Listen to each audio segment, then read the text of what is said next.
ये साखी है सिख धर्म के 10वें गुरु साहिब कमाल गुरु गोविंद सिंह महाराज जी की, जिन्होंने खालसा पंथ की स्थापना की।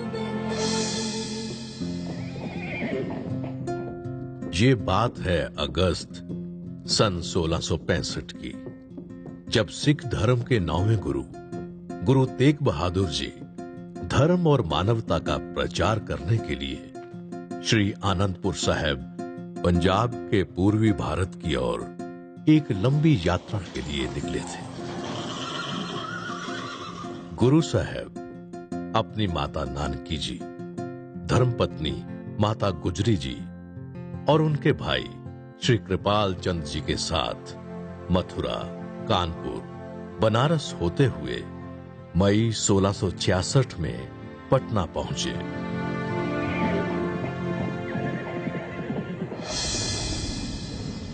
उन दिनों पटना में मौसम बहुत ही खराब था।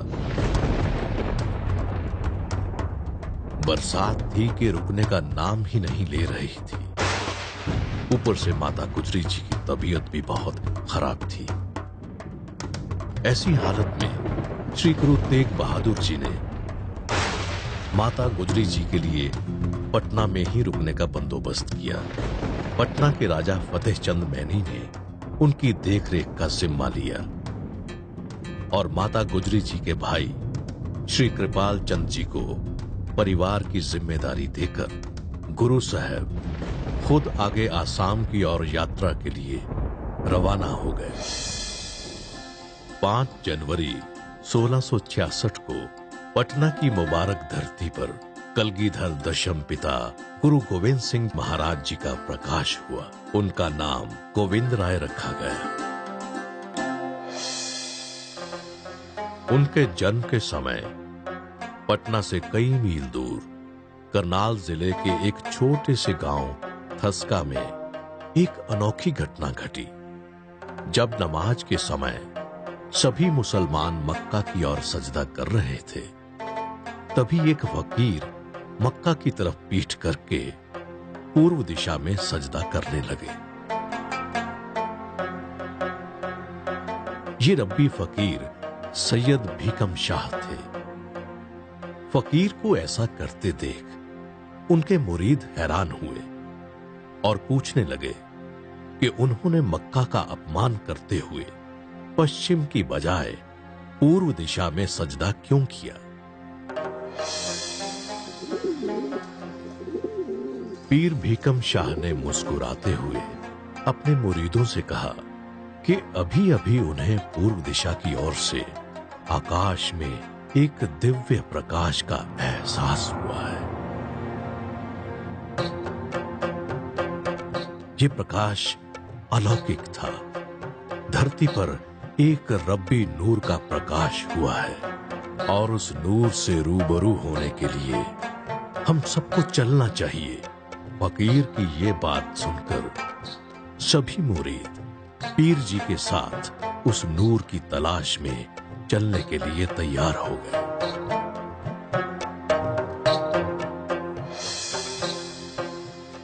लगभग 2 महीने का लंबा और कठिन सफर तय करने के बाद पीर भीकम शाह अपने मुरीदों के साथ पटना पहुंचे।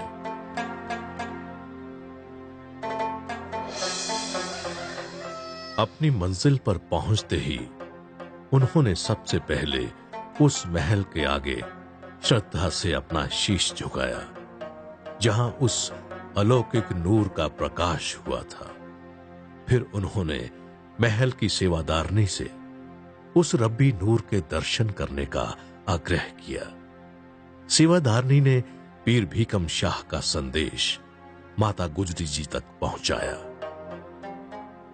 गुरु तेग बहादुर जी की गैर हाजिरी में माता गुजरी ने बालक गोविंद राय को किसी गैर से मिलाना मुनासिब नहीं समझा, लेकिन पीर भीकम शाह ने ठान लिया था कि उस नूर के दर्शन किए बिना वो वहां से जाएंगे नहीं। इसलिए उन्होंने अपने मुरीदों के साथ महल के बाहर ही स्थान ग्रहण कर लिया। अगले दिन उन फकीरों को बाहर बैठा देख कृपाल चंद जी ने उनके लिए लंगर का इंतजाम करवाया, लेकिन पीर शाह ने लंगर छकने से इनकार कर दिया और कहा कि कोई भी लंगर उनकी भूख नहीं मिटा सकता। ये भूख तो उस नूर के दर्शनों से ही मिटेगी। पीर शाह की श्रद्धा देख माता गुजरी जी ने उन्हें बालक गोविंद के दर्शन करने की इजाजत दे दी। रब्बी बालक के अलौकिक रूप को देखकर पीर भीकम शाह अचंभित रह गए और उन्हें काफी देर तक निहारते रहे। पीर साहब ने बालक गोविंद के सामने 2 मिट्टी के मटके रखे। नन्हे गोविंद मटकों को देखकर मुस्कुराए और अपने दोनों हाथ उन दोनों मटकों पर रख दिए। ऐसा करता देख पीर भीकम शाह ने बालक गोविंद की तरफ अपना शीश झुका दिया। वहां उपस्थित सभी लोग पीर को ऐसा करते देख हैरान हो गए। पूछने पर पीर भीकम शाह ने बताया कि दोनों मटकों में मिठाई थी, एक में हिंदू की दुकान से और दूसरे में मुसलमान की दुकान से। मैं जानना चाहता था कि बालक गोविंद किसका साथ देंगे। उन्होंने दोनों मटकों पर हाथ रखकर यह बताया कि उन्हें हिंदू और मुसलमान दोनों ही प्यारे हैं, इसलिए वो हिंदू और मुसलमान दोनों का साथ देंगे। यही रब्बी नूर आगे चलकर सृष्टि के सबसे बड़े नायक सरबंसदानी दशम पिता गुरु गोविंद सिंह जी महाराज बने। उस जगह जहां गुरु जी का प्रकाश हुआ, आज उसको तख्त श्री हरमंदर जी पटना साहिब के नाम से जाना जाता है, जो सिख धर्म के 5 तख्तों में से एक है।